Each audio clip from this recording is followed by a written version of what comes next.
ഓം നമോ ഭഗവതേ വാസുദേവായ. ശ്രീമന്നാരായണീയം. ദശകം 25. നരസിംഹാവതാരം. ശ്ലോകം 7.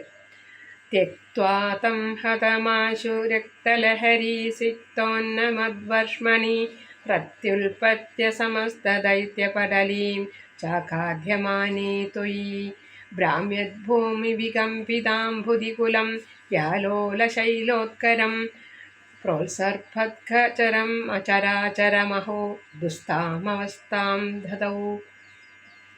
വളരെ വേഗത്തിൽ തന്നെ നരസിംഹമൂർത്തി ഹിരണ്യകശിപുവിനെ വധിച്ചു. ഉടനെ തന്നെ ചോരപ്പാടുകളാൽ നനഞ്ഞ വലിയ ശരീരത്തോടുകൂടി അവിടെ ഉണ്ടായിരുന്ന അസുര സമൂഹത്തെ ഭക്ഷിച്ചുകൊണ്ടിരിക്കുമ്പോൾ വല്ലാതെ ചുറ്റിക്കൊണ്ടിരിക്കുന്ന ഭൂമി, ഇളകിമറിയുന്ന സമുദ്രങ്ങൾ, കുലുങ്ങിക്കൊണ്ടിരിക്കുന്ന പർവ്വതങ്ങൾ, സഞ്ചാരപഥങ്ങളിൽ നിന്ന് തെന്നിമാറി സഞ്ചരിക്കുന്ന ജ്യോതിർഗോളങ്ങൾ എന്നിവയോടുകൂടിയ ചരാചരങ്ങൾ നിറഞ്ഞ ഈ ജഗത്ത് അദ്ഭുതമെന്നു പറയട്ടെ തകിടം മറഞ്ഞ അവസ്ഥയിലായി.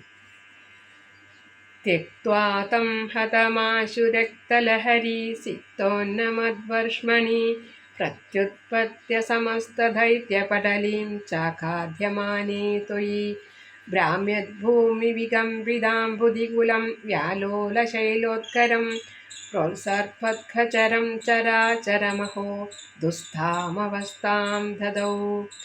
സർവത്ര ഗോവിന്ദനാമ സങ്കീർത്തനം. ഗോവിന്ദ ഗോവിന്ദ.